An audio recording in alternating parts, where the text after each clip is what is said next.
시간이 되었습니다. 이제 다 함께 기도드림으로 하나님 앞에 나가도록 하겠습니다. 이스라엘의 왕인 여호와, 이스라엘의 구원자인 만군의 여호와가 이같이 말하노라. 나는 처음이요 나는 마지막이라. 나 외에는 다른 신이 없느니라. 하나님은 영이시니 예배하는 자가 영과 진리로 예배할지니라. 아멘.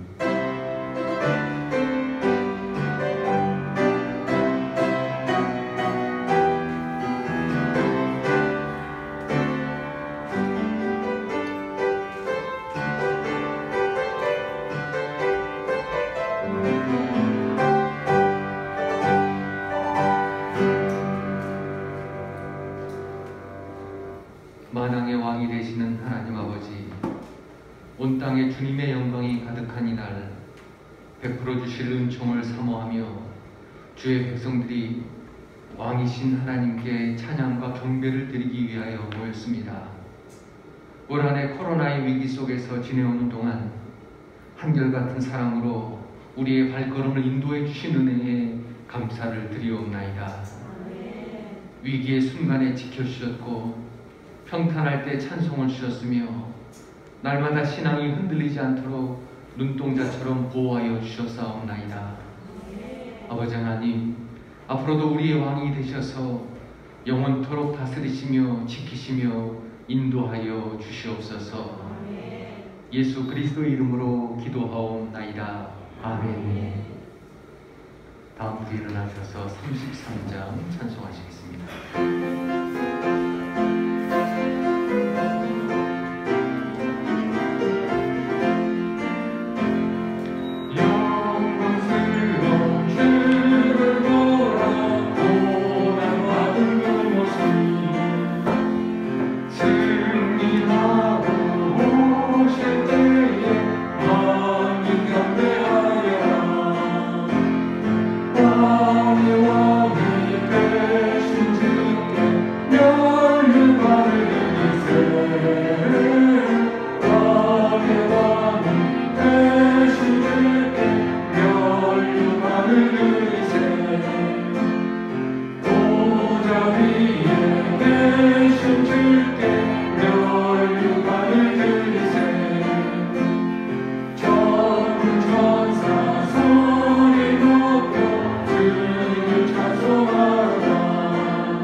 마지막 날 만왕의 왕으로 재림하셔서 산자와 죽은 자를 심판하실 주님, 주님께서는 사람을 외모로 판단하지 않으시며 중심을 보신다고 하셨습니다.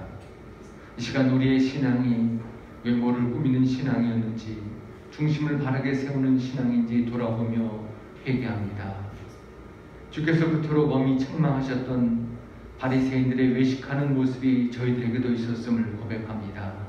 아버지 하나님, 회칠한 무덤 같았던 저희들의 가식적인 신앙생활을 용서하여 주시고 이제부터는 중심을 다하여 부끄러움이 없는 모습으로 살아가게 하여 주시옵소서.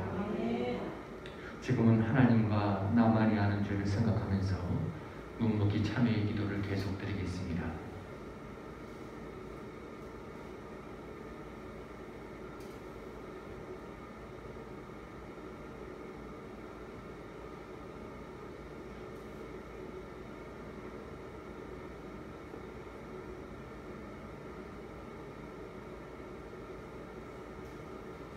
동이 서에서 먼 것 같이 우리의 죄가를 우리에게서 멀리 옮기셨으며 아버지가 자식을 긍휼히 여김같이 여호와께서는 자기를 경외하는 자를 긍휼히 여기시나니 이는 그가 우리의 체질을 아시며 우리가 단지 먼지뿐임을 기억하심이로다.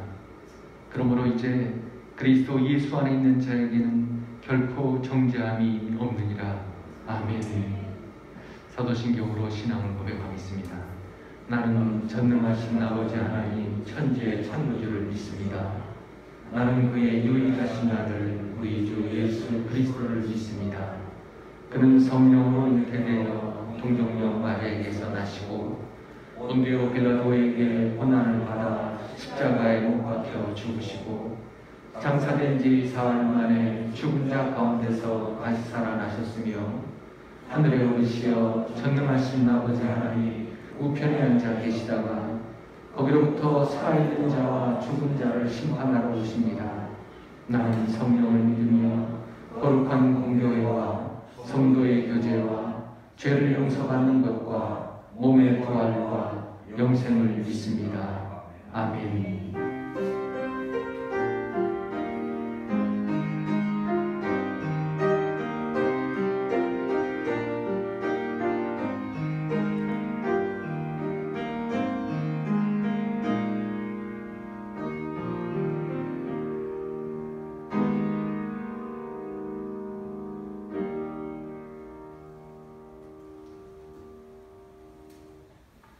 교동문은 13번 교동문입니다. 13번 교동문 시편 23편 말씀을 함께 교독하겠습니다.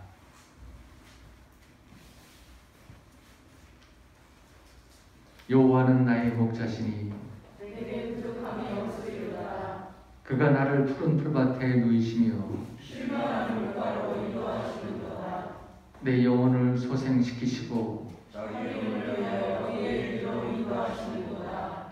내가 사망의 음침한 골짜기로 다닐지라도 해를 두려워하지 않을 것은 주께서 나와 함께 하시니라. 주의 지팡이와 그네가 나를 안위하시나이다. 주께서 내 원수의 목전에서 내게 상을 차려주시고 기름을 내 머리에 부으셨으니 내 삶이 넘치나이다. 내 평생의 선하심과 인자하심이 반드시 나를 따르리니 내가 여호와의 집에 영원히 살리로다. 아멘. 445장 찬송하시겠습니다.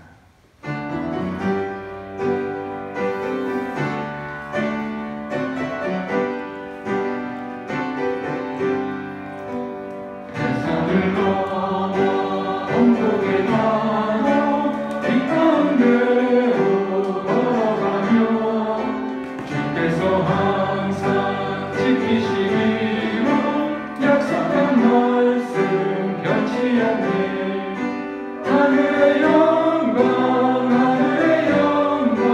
나의 몸속에 차고 넘쳐 할렐루야를 힘차게 불러 영원히 그를 찬양하리. 깜깜한 밤에 다니지않아 주께서 나의 길 되시고 나에게 밝은 빛이 되시니 길이 보이 영영해. 하늘의 영광 나의 맘속에 차고 넘쳐 할렐루야를 힘차게 불러 영원히 주를 찬양하리. 강력한 등이 마음에 받아 찬란한 천국 바라보고 할렐루야를 힘차게 불러 날마다 빛에 걸어가리. 하늘의 영광 하늘의 영광 나의 맘속에 참으로 넘쳐. 할렐루야를 힘차게 불러 영원히 주를 찬양하리. 아멘. 자리에 앉으시기 바랍니다. 이상현 집사님께서 기도 인도해 주시겠습니다.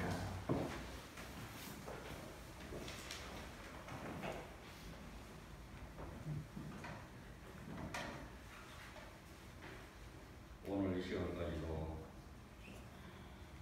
우리의 호흡을 연장시켜 주시고 혼란 속에서도 주님을 의지할 수 있는 믿음을 주시니 감사합니다. 한 주간도 세상 속에서 승리케 하시다가 아버지의 품이 그리워 여호와의 영광을 위하여 우리를 다시 이곳에 모이게 하심을 아버지 하나님 감사합니다. 주님 앞에 설 때마다 우리는 얼마나 무가치하고 무기력한 존재임을 깨닫습니다. 제 앞에 무너지는 우리의 모습은 우리조차도 희망을 갖지 못할 정도로 한없이 부끄러울 뿐입니다. 주님의 뜻을 실천하기 위하여 힘쓰고 노력하기보다는 세상의 영광과 세속적인 영화를 주시게 보려고 힘썼던 저희들의 모습을 아버지 하나님 용서하여 주시옵소서. 주님께서 우리를 사랑하신 것 같이 저희는 주님을 사랑하지 못하였고 이웃과 민족을 사랑하지도 못했습니다. 크고 작은 다툼이 앞장섰으며 미움과 비방으로 불평과 불만으로 사랑과 세상을 향해 원망만 했습니다. 저희들의 믿음 없음을 꾸짖어 주시고 온전케 하시는 이에 주님 마음 바라보게 하옵소서.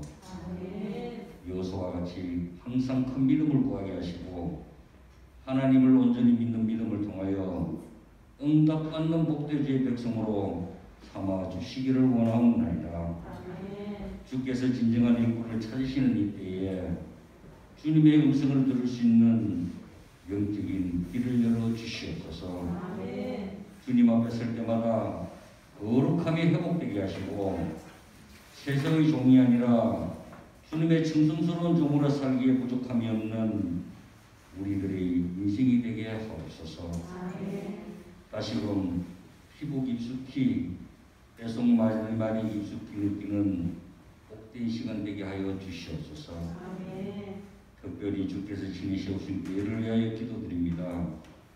온 사회가 힘들고 어렵고 고통받는 가운데서도 주님의 교회에서 찬송과 기도와 예배를 드리게 하심을 감사합니다. 아버지 하나님, 마음과 뜻과 정성을 다하여 주님께 예배하는 주의 백성들이 이곳에 넘쳐나게 하시고 주님에 대한 헌신과 봉사가 살아있는 교회 되게 하옵소서. 무엇보다도 죄 많은 이 세상을 향해 십자가의 복음을 담대히 증거할 수 있는 교회 되게 하시고 그 어떤 영혼이라도 주님의 능력으로 새로워지고 변화받는 축복의 동산이 되게 하옵소서. 복음의 빚진 자로서 사명을 게으르지 않는 힘차고 건강한 교회 되게 하여 주시옵소서. 아버지 하나님, 오늘도 주님의 날을 기억하며 육신이 필치 못해 병상에서 주님을 찾는 귀한 주의 자녀들이 있습니다. 사랑하시는 장로님과 전도사님 그리고 권사님들께 똑같은 은혜의 복을 내려주시고 다시 강건함으로도 주님의 전을 밟을 수 있도록 은혜 내려주시옵소서. 힘들고 외롭고 쓸쓸할 때 주님 곁에 함께 계셔서 손을 잡아주시고 평안을 허락해 주시고 하늘나라의 귀한 것들로 가득히 채워주시옵소서. 오늘도 말씀을 전하시는 목사님을 성령의 능력으로 붙들어 주시고 많은 사람들이 시련을 겪고 있는 이때에 소망의 메시지가 될 수 있도록 강건하게 붙들어 주시옵소서.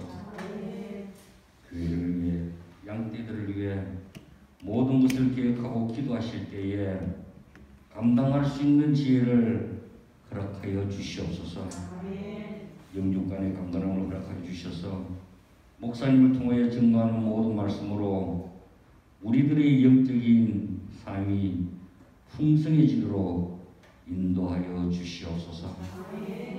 오늘도 마음을 다해 예배를 돕는 손길을 기억하여 주셔서 저들이 헌신과 봉사를 통하여 이 예배가 더욱 주님의 큰 강령을 예배되게 하시고 푸른 초장과 맑은 물가로 인도함 받는 아름답고 풍성한 저들이 모습이 되게 하여 주시옵소서. 이 시간을 허락하여 주신 은혜에 한 번 더 감사드리오며 마치는 시간까지 주님 홀로 영광 받으시기를 원하오며 거룩하신 예수 그리스도 이름 받들어 감사하며 기도드렸습니다. 아멘.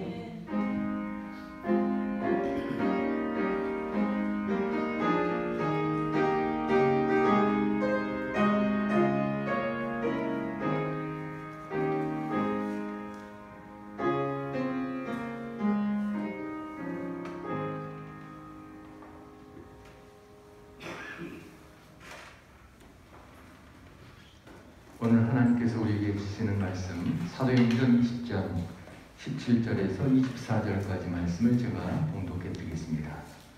사도행전 20장 17절에서 24절. 바울이 밀레도에서 사람을 에베소로 보내어 교회 장로들을 청하니 오매 그들에게 말하되 아시아에 들어온 첫날부터 지금까지 내가 항상 여러분 가운데서 어떻게 행하였는지를 여러분도 아는 바니 곧 모든 경선과 눈물이며 유대인의 관계로 말미암아 당한 시험을 참고 주를 섬긴 것과 유익한 것은 무엇이든지 공중 앞에서나 각 집에서나 거리낌이 없이 여러분에게 전하여 가르치고 유대인과 헬라인들에게 하나님께 대한 회개와 우리 주 예수 그리스도에 대한 믿음을 증언한 것이라. 보라 이제 나는 성령에 매여 예루살렘으로 가는데 거기서 무슨 일을 당하는지 알지 못하노라. 오직 성령이 각 성에서 내게 증언하여 결박과 환난이 나를 기다린다 하시나 내가 달려갈 길과 주 예수께 받은 사명 곧 하나님의 은혜의 복음을 증언하는 일을 마치려 하면은 나의 생명조차 조금도 귀한 것으로 여기지 아니하노라. 아멘. 이 시간 우리 찬양단과 함께 드릴 찬양은 내게 허락하신 시련을 통해 이 찬양으로 하나님 앞에 영광 돌리기 원합니다.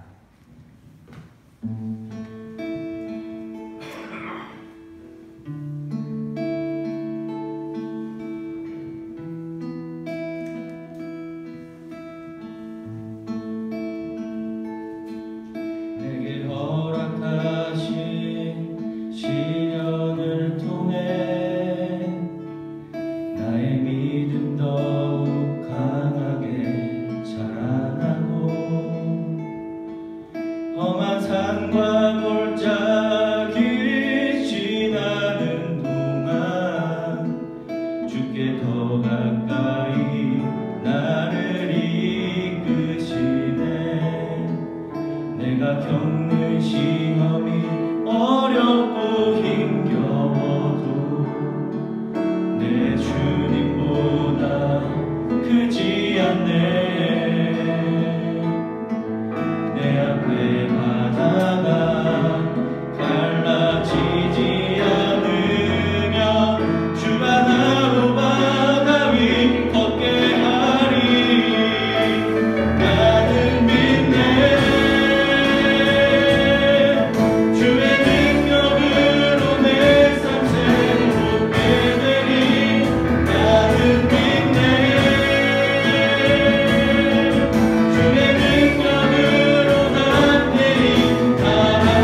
아멘.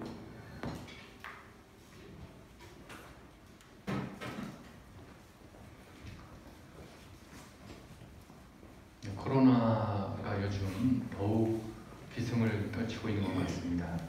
지금이야말로 조심해야 할 때인 것 같습니다. 여러분, 사람들 많이 있는 곳에 가능하면 가지 마시고, 또 같이 식사하는 것도 가능하면 피하시고, 교회에 왔을 때도 한 시간 반, 2시간 있을 텐데 꼭 마스크 쓰고 계시고, 지방의 어느 교회는 확진자가 생겼지만 마스크를 다 제대로 쓰고 있어서 전염자가 하나도 생기지 않았다고 합니다. 우리가 마스크만 잘 쓰고 있어도 문제가 생기지 않을 것 같습니다.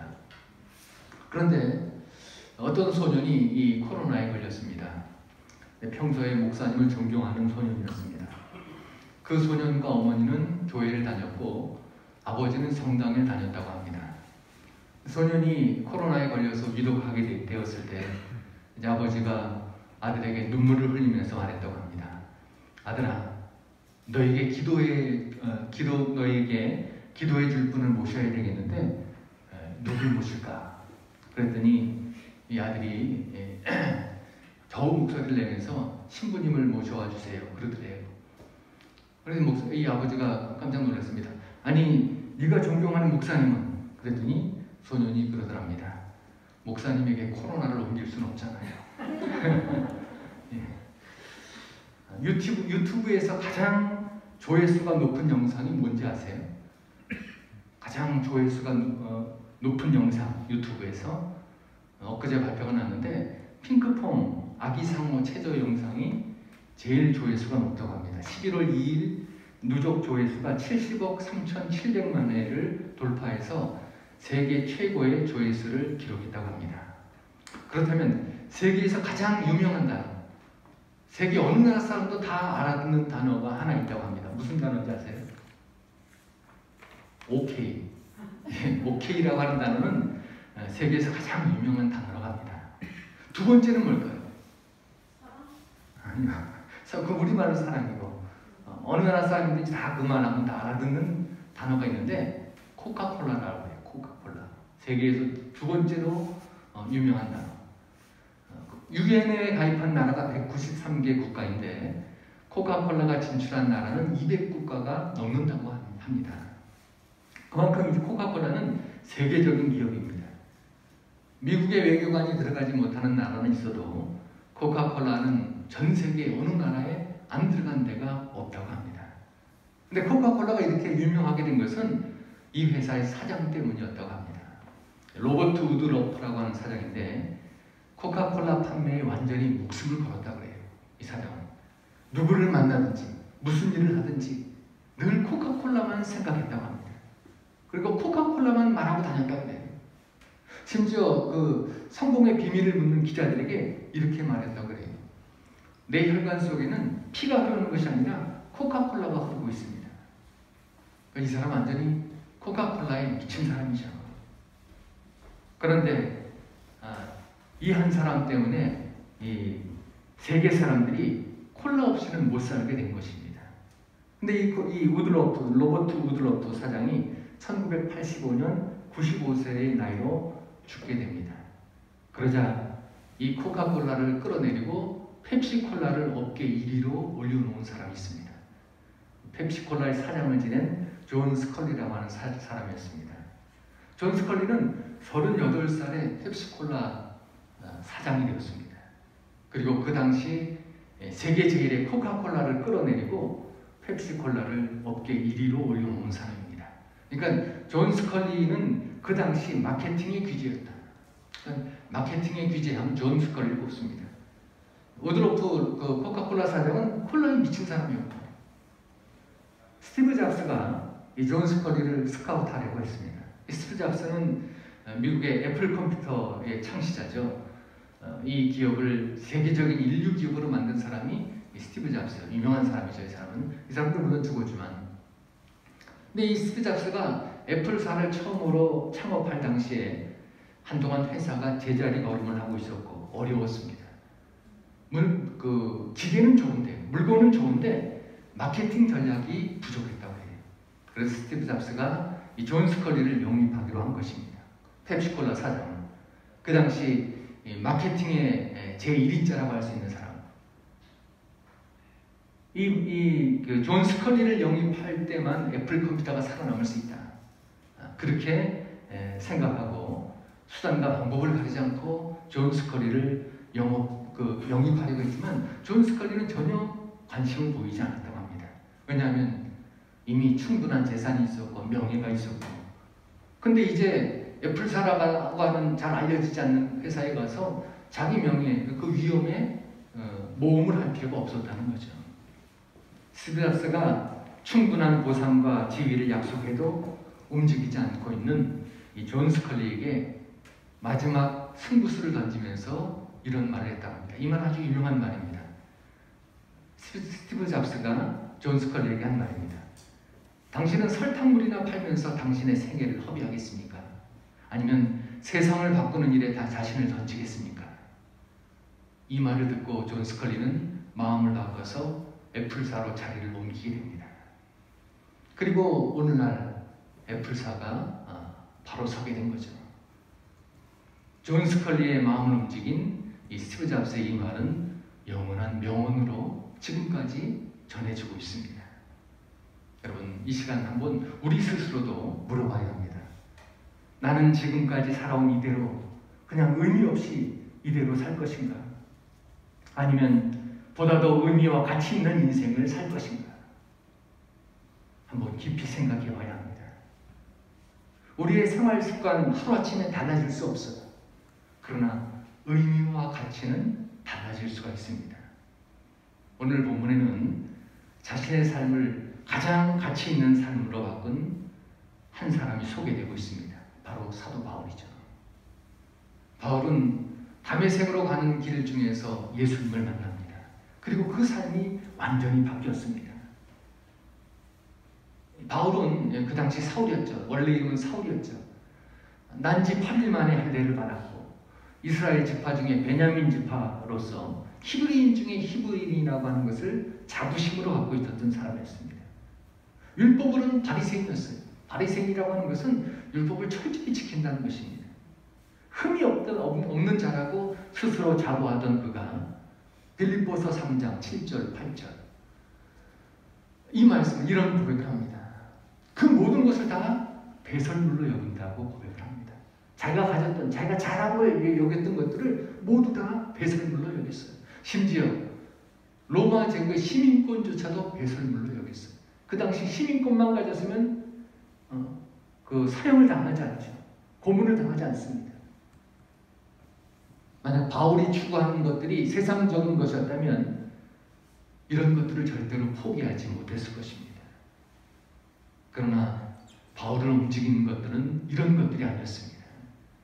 바울을 움직인 것은, 바울을 변화시킨 것은 예수 그리스도께서 바울에게 주신 사명이었습니다.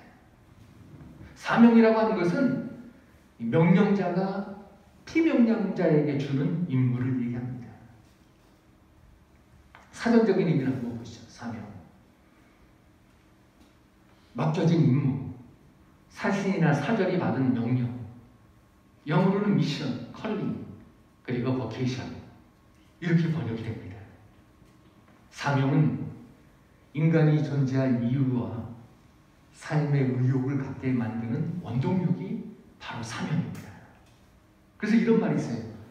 인간은 사명이 있는 한 죽지 않는다. 이런 말이 있다고 합니다. 사명이 있는 사람은 죽지 않는다. 자기 사명이 맞추는 날, 또 그렇게 생각되는 날 인간은 죽는다. 영화에서도 보면 물론 사람이 맞는 것이지만 해피엔딩으로 끝나는 영화는 어떤 영화입니까? 주인공이 죽을 수밖에 없는 상황임에도 불구하고 주인공은 사명을 다 완수하고 살아납니다. 그러면 해피엔딩이에요. 그러나 새드엔딩은 주인공이 죽습니다. 그러나 사명은 완수하고 죽습니다. 사명이 인간에게 미치는 영향이 이렇게 크다는 것입니다. 역스트레스 치료법이라고 하는 암 치료 방법이 있다고 합니다. 이것은 꼭 해야 할 일, 그러니까 사명이 있는 사람은 죽지 않는다는 것을 이용한 방법이라고 합니다. 스트레스 중에서 가장 큰 스트레스는 스트레스가 없는 스트레스, 이것이 가장 큰 것이라고 합니다. 지나치게 긴장하는 것도 좋지 않지만 할 일이 없어서 긴장할 일이 전혀 없어도 좋지 않습니다.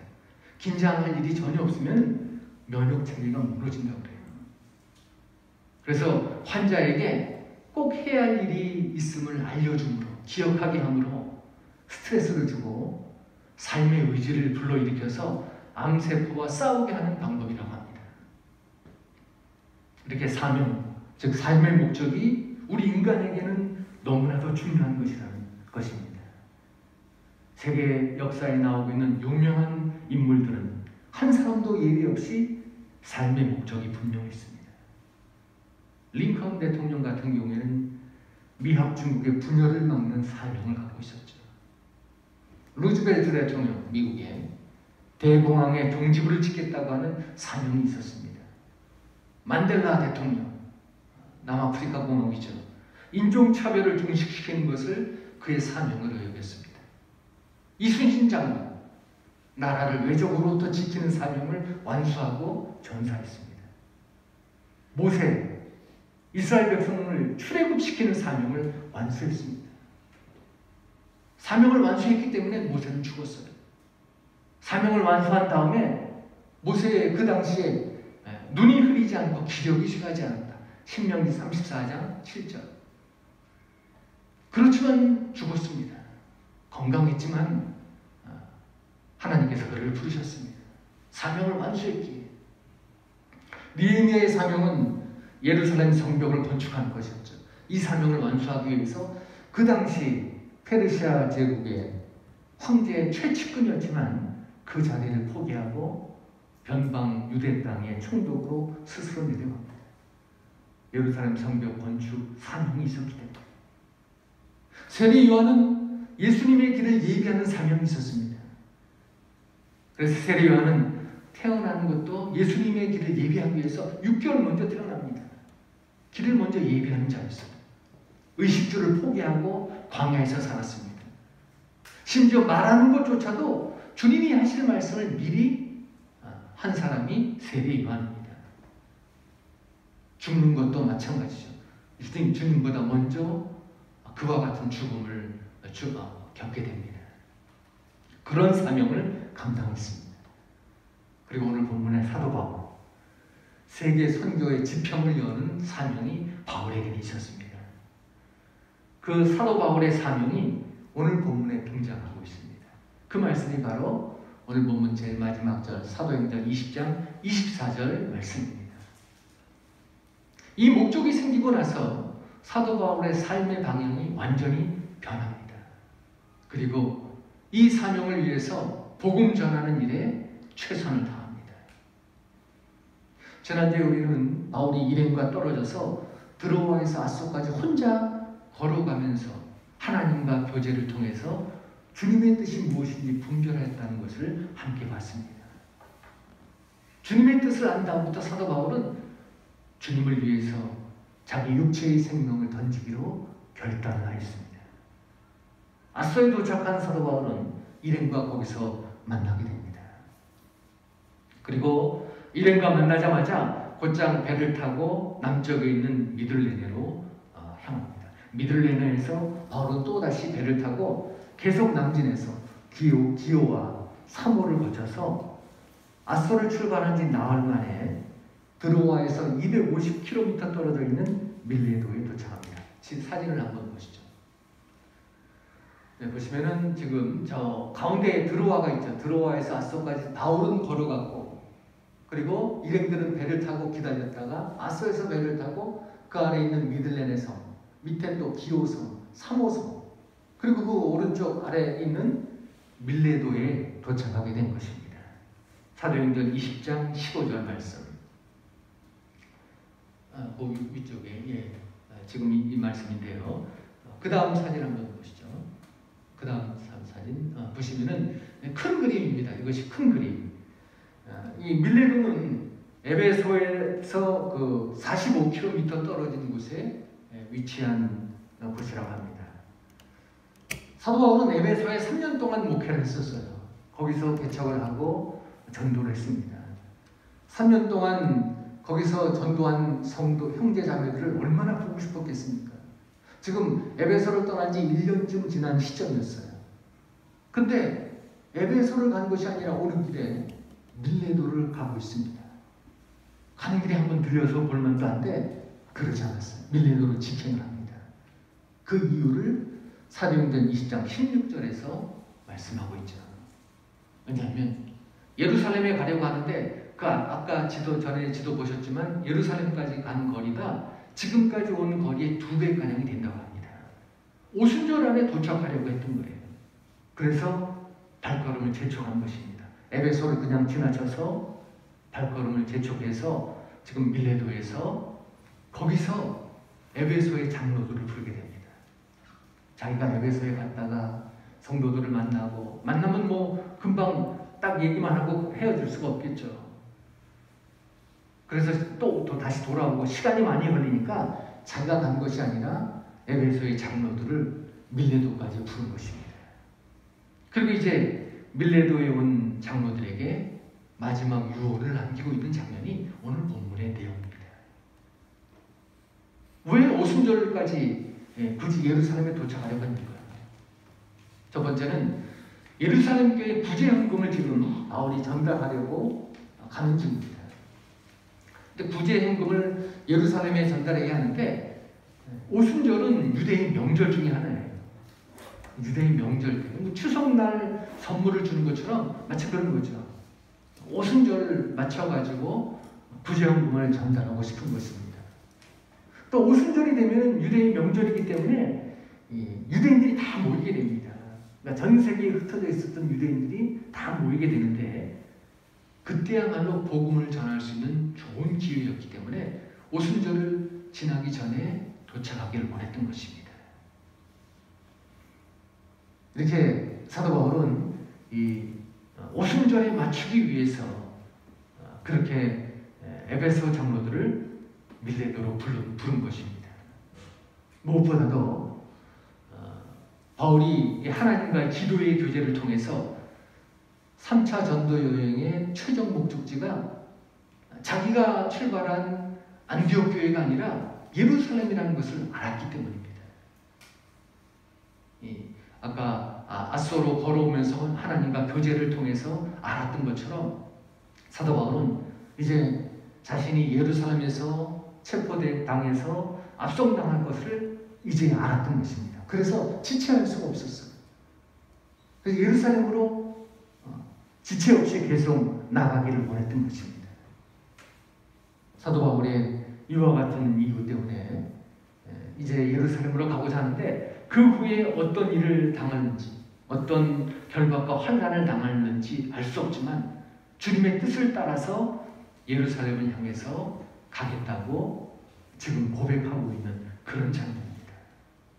예루살렘으로 가는 길은 환영과 인기를 얻기 위해서 가는 길이 아니었습니다. 예루살렘에서 기다리고 있는 것은 결박과 환난입니다. 그럼에도 불구하고 사도 바울은 지체하지 않았어요. 왜냐하면 생명을 드린 자였기 때문에 주님께 자기 생명을 포함해서 자기 전부를 드린 사람이 아니고는 결단할 수 없는 그와 같은 모습입니다.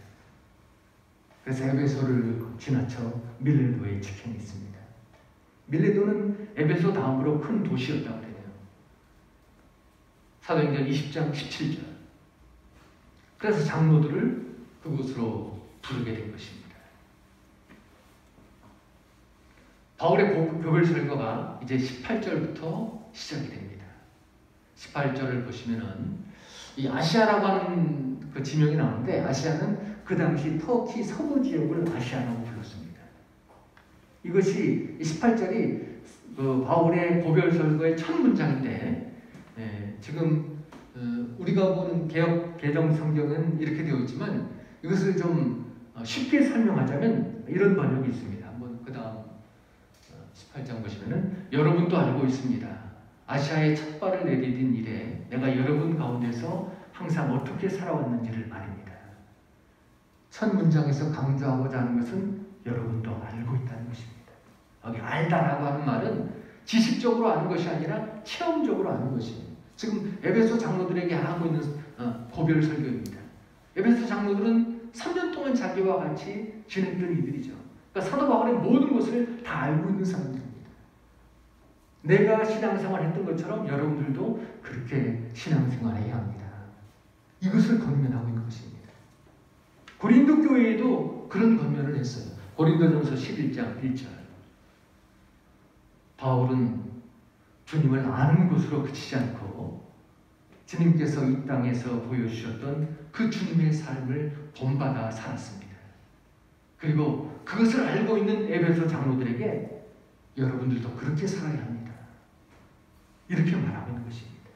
믿음이라고 하는 것은 단순히 지식적인 알미 아니라 삶입니다. 생활, 삶입니다. 그렇기 때문에 이런 고백을 하고 있는 것입니다.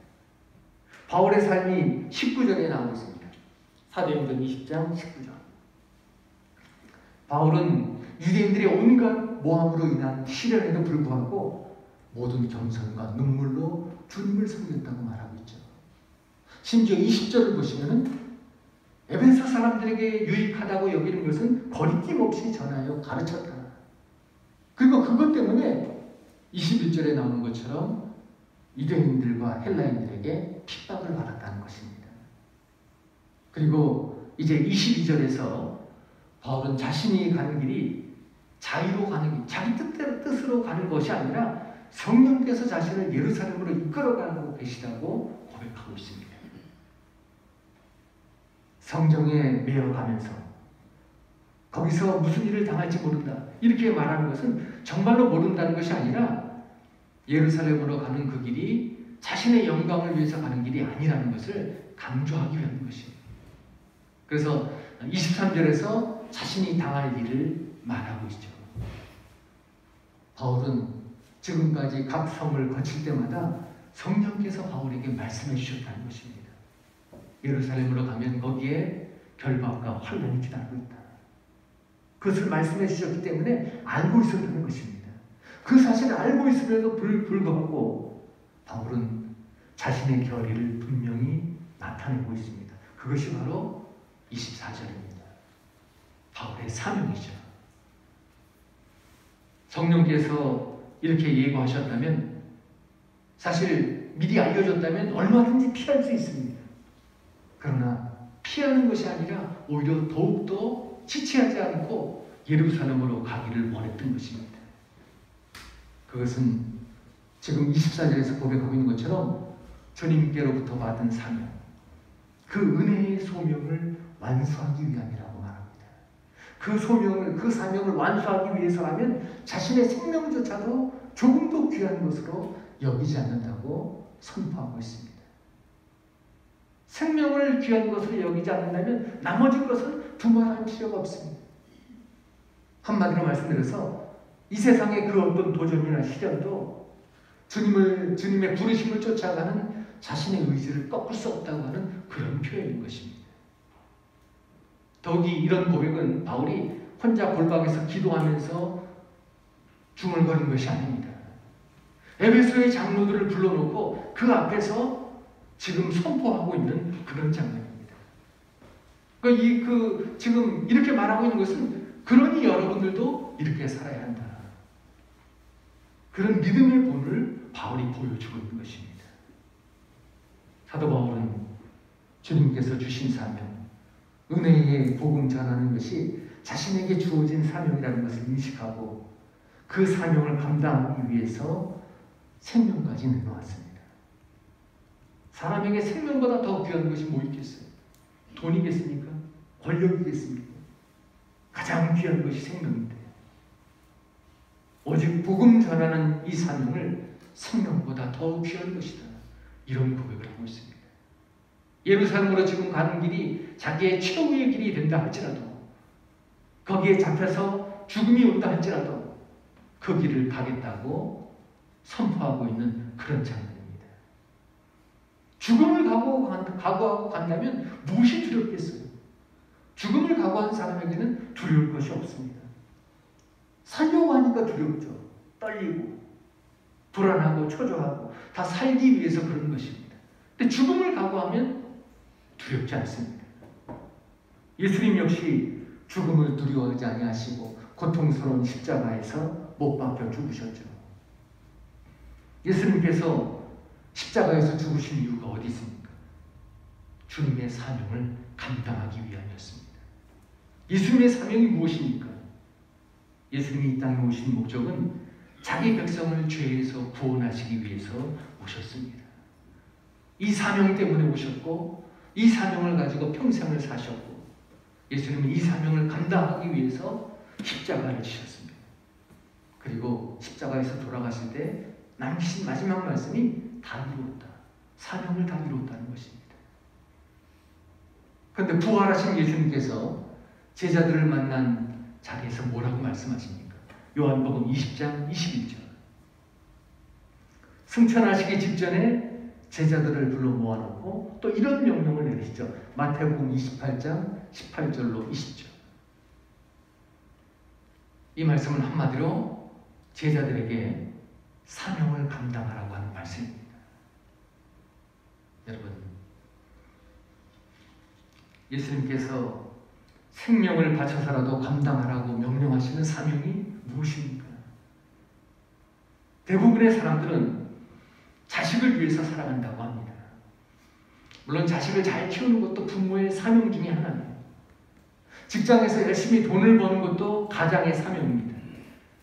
사회에서 국가적인 입장에서 해야 할 여러 가지 사명들이 없지 않습니다.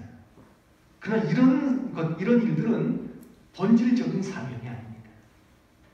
하나님의 자녀인 우리들에게 이런 일들은 본질적인 사명이 아니고 본질적인 사명을 감당하기 위해서 주시는 수단적인 사명이다. 그렇게 말합니다. 이 수단적인 사명을 감당하기 위해서 자신의 모든 것을 바치는 사람들을 우리는 의인이라고 말하고 영웅이라고 하죠. 본질적인 것이 아닌데도 불구하고 수단적인 사명조차도 사실은 감당하기가 쉽지 않아요. 1940년 여름 독일군이 폴란드를 점령합니다. 그러자 폴란드에 살고 있었던 많은 유대인들이 인접한 나라 리투니아로 피난을 왔습니다. 근데 그건 역시 안전한 것이 되지 못했어요. 언제 독일군이 침공할지 몰랐습니다.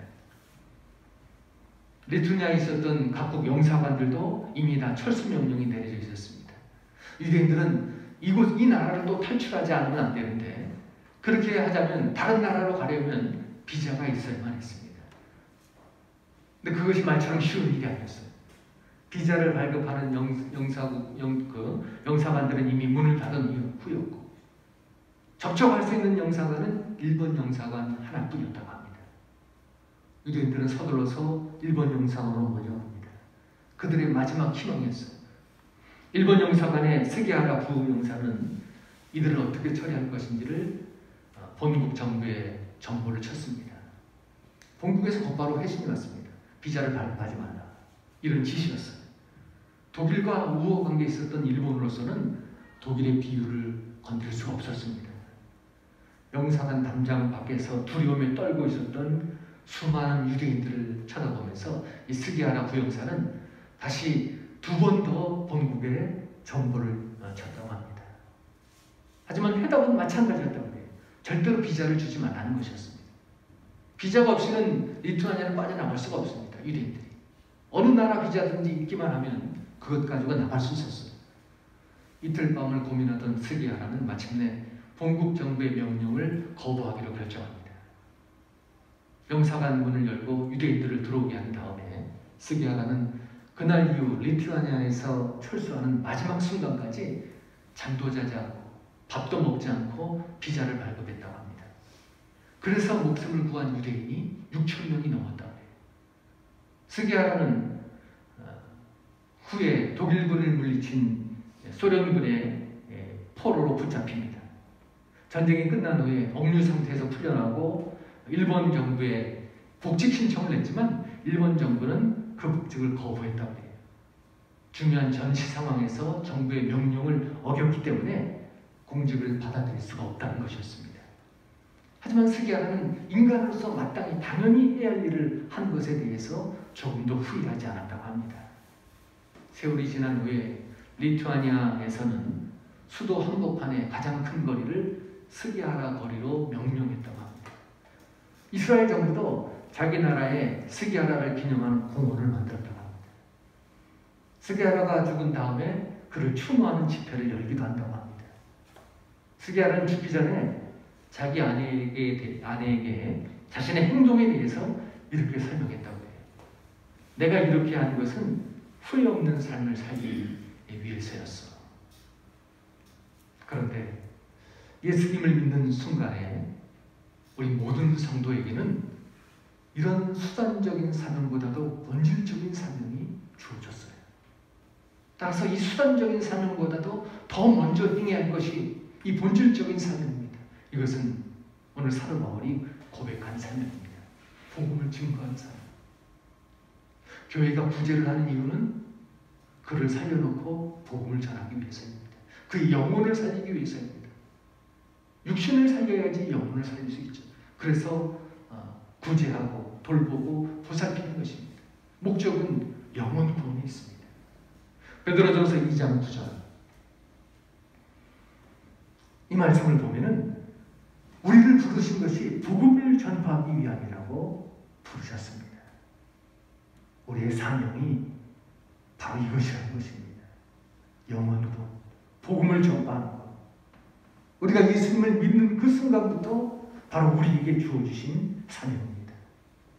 근데 이것을 일찍 깨닫는 사람도 있고 늦게 깨닫는 사람도 있습니다. 아니면 아직도 깨닫지 못하고 있는 사람도 있습니다. 문제는 깨닫는 것이 문제인데 은혜의 복음을 전하는 것이 모든 성도에게 주어진 동일한 사명을 오늘 이 시간 깨달을 수 있는 시간이 되시길 바랍니다. 그리고 이 사명을 회복하시길 바랍니다. 주께서 마지막 승천하시면서 하신 말씀이 너희는 온 천하에 다니며 만민에게 복음을 전파하라. 이 말씀을 하셨어요. 우리가 주님 앞에 섰을 때 주님은 또 물어보실 것입니다. 복음을 전파했느냐? 이 사명 감당했느냐? 어떻게 대답하시겠습니까? 오늘 사도 바울의 사명을 우리가 보면서 우리에게 명령하신 복음 전파의 사명 다시 한번 회복할 수 있는 그런 시간이 되시길 바랍니다. 요즘은 시계들을 차고 다니지 않지만 손목에 시계를 차고 다닐 때 시계가 움직이지 않으면 뭐라고 얘기합니까? 시계가 섰을 때 시계가 죽었다고 말하죠. 시계의 사명은 시간을 알려주는 데 있는데 그 사명을 감당하지 못할 때 죽었다고 말합니다. 우리 역시 마찬가지. 복음 전파의 사명을 감당하지 못하면 살아있어도 죽은 것과 마찬가지라는 것입니다. 지금까지 이 사명을 위해서 얼마나 열심히 했는가? 혹시 복음 전파의 사명을 잊어버렸거나 무관심했다면 오늘 말씀을 통해서 이 사명을 다시 한번 회복하고 복음 전파의 사명을 위해서 최선을 다하는 삶이 되시기를 축원합니다. 기도드리겠습니다. 살아계셔서 이 시간도 우리에게 성경을 통하여 말씀하시는 하나님 아버지, 오늘 말씀을 통해서 우리에게 주신 사명, 복음 전파의 사명을 다시금 깨닫고 그 사명을 감당하기까지 달려갈 길을 다 달려가는 이 자리에 있는 우리 새하늘교회 성도님들이 다 되게 하여 주시옵소서. 예수님의 이름으로 기도하옵나이다. 아멘. 384장 찬송하시면서 준비하신 예물을 하나님 앞에 드리겠습니다.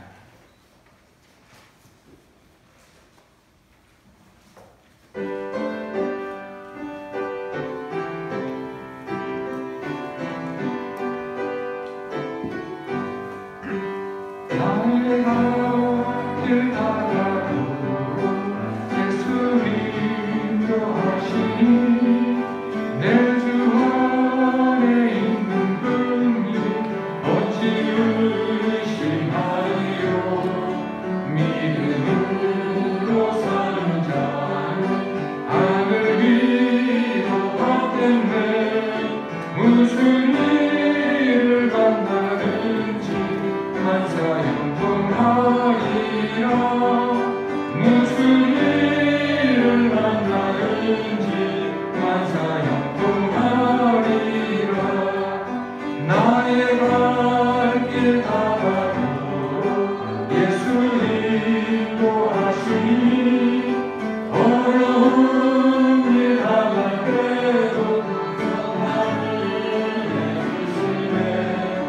나는 심히 고단하고 영원 매우 강하여 나의 앞에 반석에서 생물나게 하시네. 나의 앞에 반석에서 생물나게 하시네. 나의 발길 가다듬도록 예수 인도하시니 그의 사랑 어찌든지 말로 할 수 없도다. 성경 따라 받으려고 하늘나라 할 때에 영영불을 나의 찬송 예수 인도하셨네. 영영불을 나의 찬송 예수 인도하셨네.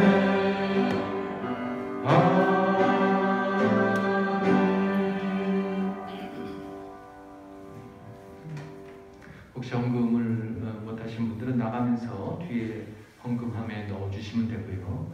또 2021년 헌금 주정 헌금 작성서 변동사항이 있는 분만 작성하셔서 그 헌금통에다 같이 넣어주시면 되겠습니다. 혹은 우리 재정부에다가 전달해 주셔도 되고요.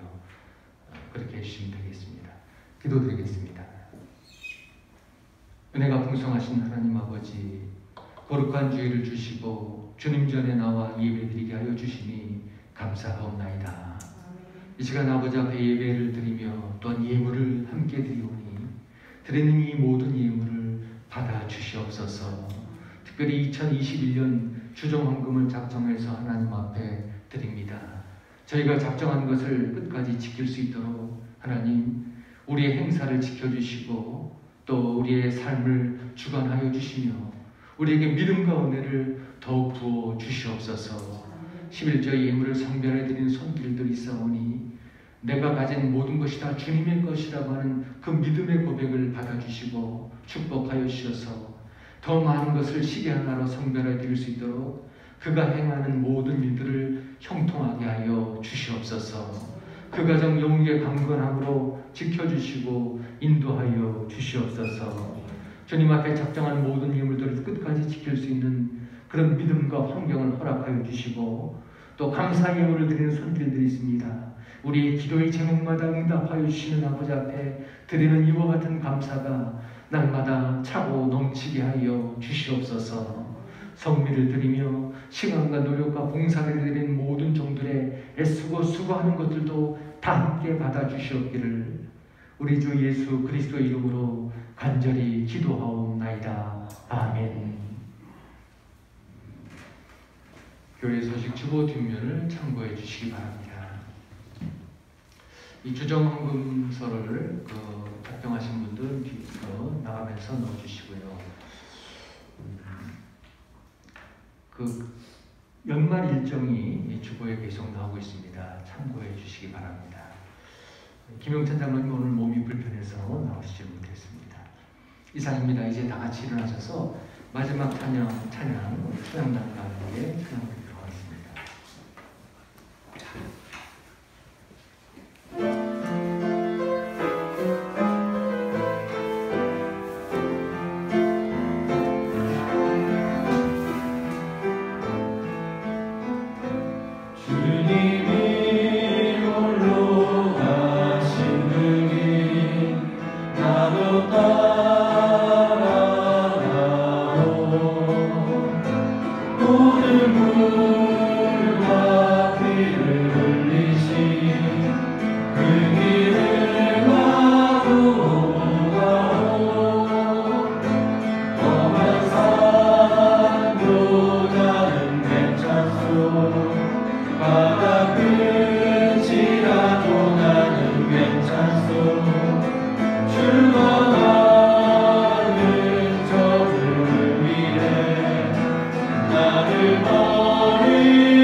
나는 달려가네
어쨌든 주께서 주신 사명을 사도 바울처럼 감당하기 원하는 이 자리에 있는 우리 새하늘교회 모든 성도들과 병석에 있는 신건호 장로님, 또 박연희 전사님, 유복남 권사님, 김명자 권사님, 그리고 코로나19로 병중에 있는 모든 이들 위해 온 교회와 이 나라와 온 땅의 모든 사람들 위해 우리 주 예수 그리스도의 은혜와 하나님 아버지의 사랑하심과 성령님의 은혜가 지금부터 영원토록 함께하여 주시옵기를 간절히 축원하옵나이다.